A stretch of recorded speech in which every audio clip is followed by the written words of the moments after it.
guys, it's Maxine and thank you for watching. In today's video, I want to show you guys exactly how to pick and formulate the right toner for your client and everything you need to know on how toners work. As much as I can explain, I will share all of my knowledge with you. I've been in this industry for 20 years. I've learned a lot over the years and I wanted to share what I know and hopefully it helps you guys. This is video 2 of my hair audit series and another color theory video. So if you guys like these types of videos, definitely subscribe and give me a thumbs up and let me know you liked it. All right, let's just get right into exactly how to know how to formulate the perfect toner for your client. The first thing you need to do is know exactly what level you're starting with. You can use toners in so many different ways. You can use it to refresh the ends of somebody's color. You can use it in corrective color situations. You can use it like when you're highlighting hair and you're going lighter. That's how you pick the right shade for your client for whatever type of highlight they want, or a low light if they want a low light. That's where toners come in, and you can change the level of somebody's hair when you're using a toner as long as you're only going darker. Toners won't lift the hair, only permanent color can lift the hair, and when you're using a toner, you're using a demi-permanent. So you can only go darker with that type of color with a toner, or you can keep the level the same. I'll give you a couple of examples of like toners and formulas that you can use when you're using toners on hair that you've highlighted. When you're highlighting somebody's hair, you're lifting it many levels above their natural color and you're exposing the underlying pigments in that level. So depending on what level you've lifted them to, that's going to depend on what toner you use and what level and what tone you use to formulate for your glaze. That's what I mean by like the first thing you need to know is the level that you're starting with, because let me just give you an example. So if you've lightened your client's hair to a level 10, pale yellow 10, and now you want to, once you've highlighted their hair and now you're like, okay, what color did it lift to? And you make sure that you're just aware of what level you're starting with. So the level 10 would be like here, and it would be a pale yellow. Let's just, for example purposes, because when you get to a level 10 pale yellow, you just have so many more options of colors that you can use to formulate whatever goal they want. That's the first thing. You want to know like exactly what level you've lifted it to. So if you're doing like a dark brown like me and you've lifted it as much as the hair will lift, and now you are like, what color did it lift to? And you can say, oh, it lifted to a level 7, or whatever color like your hair ends up lifting to. You just need to know what level it is before you pick your toner. And then the second thing you need to know on how to formulate for your toner is what tone did it lift to. So like I said, a pale yellow level 10, you know, okay, it lifted to a yellow. If it lifts to a level 7, it could lift to a tone orange, or maybe it has a little yellow in there and you'll see yellow and orange. And if it lifted to something darker, maybe you see more red or more orange.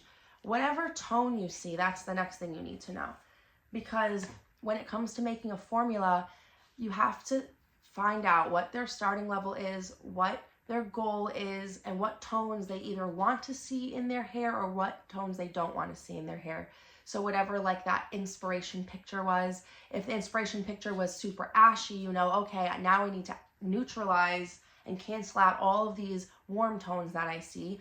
But your client might show you a really pretty sun-kissed color, and then you know whatever tone it lifted to, you might not have to totally cancel it out. You might be able to enhance that pretty color that it lifted to, because it's not always an ugly color. Like sometimes the tone might lift to an orange, but it might be like kind of a pretty orange, and you might want to just like build on that, you know? If you do want to cancel the color, let's just start with the pale yellow level 10, and your client is super blonde and they lifted to a pale yellow, and their goal is to be platinum, like super icy white platinum. So now you just have to grab your color wheel, and I drew a nice little color wheel picture for you guys. And so now you just have to remember the color wheel. So I always in school, like when they taught us in school, this was a little trick that they taught us. Yellow cancels violet, so you just remember the Lakers, and then red cancels green, or green cancels red, whatever, you know, back and forth. You just remember the colors. That's Christmas, and orange and blue is the Mets. So you just have to like kind of remember off the top of your head when you're at the formulating station. But if you don't, like there's you know, like in the salon room, there's always like charts like this. So go find one of the color charts and take a quick peek. If your mind is like a million different places and you're just like, you know, need to look at a chart, those color charts that are hanging on the back of your color rooms, I use them all the time. Take advantage of those, because sometimes it's just nice to be able to just stare at one piece of paper and it has all the information on it, instead of like, you know, sifting through this big giant book. So sometimes I would just walk to the back and go take a peek at that paper. It comes in handy. Basically, if your client lifted to a really pretty pale yellow and they want to be super icy platinum, then you know to cancel yellow, you need to use a violet. So then you would pick a 10 violet. Or in my experience, when I'm toning hair, I like to tone with a level lighter than what my goal is. You know, like some color lines are a little bit more translucent and some color lines are kind of in the middle. Some are really opaque. So you have to remember certain color lines are different, you know? So like Wella color touch is really opaque. Matrix Color Sync, which is what I always use, is kind of in the middle. It's a nice like in the middle of opaque and translucent. I wouldn't say it's opaque, and I wouldn't say it's so translucent like it's like Shades EQ. That's an example of a really translucent color. So whenever I do toners, I like to go with a level lighter than what my goal is, because I like Matrix, and now it's Super Sync. That's the line. So it's not Color Sync anymore, it's Super Sync. So I go with a level lighter. So if my client wanted to be a super icy platinum blonde, I would do 10V and clear to make a level 11, so that level 11 can now tone down to like a level 10. That's just what I would do. And if you're using Shades EQ, because that color is so beautiful and translucent, those colors, I would use a level on point of what you wanted. So if you wanted a level 9, you use the level 9. You don't have to like add a bunch of clear if you don't want to, but you can. I always like to add a little, because you can always go a little darker really fast at the sink if you want to, but you can't really go lighter. It's not easy to go lighter if you accidentally go darker. So I always start off going a little lighter, and it's pretty much always worked out to be exactly what the client wants. But if you did want to go a little darker, you have that like room to do that. The next thing with formulating is depending on what your goal is for that client or what that client wants. So that's the formula example I would use for if they wanted a really platinum color. You can even put in a little, some color lines have like a pearl, which is what Color Sync has. So like Super Sync has like a 10P. You can pinch a little bit of the P in if you want to make it sure it's going to be really platinum. Let's say, for example, your client lifted to a really pretty level 10 pale yellow, and they don't want to be platinum. They want to be a really pretty buttery blonde. Then you can use a gold. So you could use 10G, and that would be really pretty, or 10G and clear if you want to make it a little bit lighter, or keep it a little lighter if they want to stay as light as possible, you know? And that's if they want like that buttery blonde. And if they want a really beigey blonde, maybe a little bit of like sandy type of a color, you can use 10 neutral. And so like the toners, you can just pick whatever tone you want of what your client wants, unless they want to cancel, you know, whatever tone they want for their goal. Unless they want to cancel the tone that they see, then you use something to cancel it out. Still, in the level 10s, if you want to use, if that client wants more of like that coffee kind of caramel looking color, you can use a mocha, 10 mocha, and some 10G. That formula is my favorite in the darker tones, like level 7s or 8s. Like that comes out really pretty and caramelly and coffee colored, like mocha for the fall time, you know? The same exact concept applies to like if you're going to the darker colors. So if your client, let's say your client lifted to like a level 8, and the underlying pigment that was exposed as they lifted, maybe it came out really orange, like it's a level 8 and it's kind of orange. Now you know that you have to use a level that's at least a level 8, but I would use a level 9. That's just me, unless the color is like a corrective color, like they used splat on their hair and now you're lifting it out of the hair and it is like a pure orange. That's different. But I'm talking like a regular highlight. They're lifting to a pretty like a nice looking like orange color, you know, but it's at a level 8. Then you can use a level 9. And if they hate the orange and they want to go to a nice neutral color, then you would go to see what the opposite of orange is, and you would go to blue, and you would take the blue in the color line, which is usually the ashes. So then you would go and take like a level 9A ash.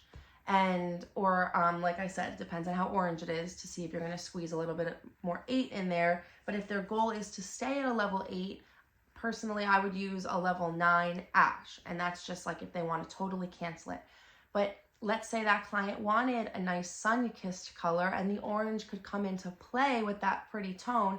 You can still cancel it a little bit if you want it to be toned down a little, like minimized. You can use a 9A and maybe a little 9WN, which is a warm neutral, and mix the two together. And it's like you're canceling the harshness of the orange without fully taking it away because there's orange in that warm neutral color. But it's like you're enhancing that sun-kissed color, giving it like a nicer tone instead of just like the orange that it lifted to, you know? And so many of these examples, like let's say your client wanted to be a darker color and they lifted to, like, let's say they're super, super dark, like a natural black, and they lifted to a light brown. Again, if they came out pretty orange, or let's say you see a little red and a little orange in there, or maybe there's some red left over on the in-between strands, you can squeeze a little bit of the ash green when you go into the darker levels, like there's the green in the ash colors. And you can squeeze like a little bit of the ash into that formula if they want to cancel it completely. You can do like, if they lifted to, what did I say, like a level 6, then you can use a level 7 ash, or, you know, you can do like neutral and ash together. Or let's say you wanted, that client wanted like that really chocolate color, you can do just like straight mocha or mocha gold. You can mix those colors together, but picking the level is really just based on how much it lifted, what the starting level is, and the starting level is where it lifted at, or it's even the starting level is whenever you're going to refresh the color. Like let's say I didn't even want highlights in my hair, but my ends were a little lighter than my natural. Let's say the client had like a dark root and their ends faded a little. Now you have to like refresh the gray coverage on the dark root, but now you want to match it up and make it all one color. Then the ends could just be like a refresh, and you see like what level you want and what level you're starting with, and then you just go like, the formula would be like a level lighter on the ends. So let's say the ends are a level 6 and the root is a level 4, you're putting a level 4N 20 volume for gray coverage, but the ends faded to like a 6.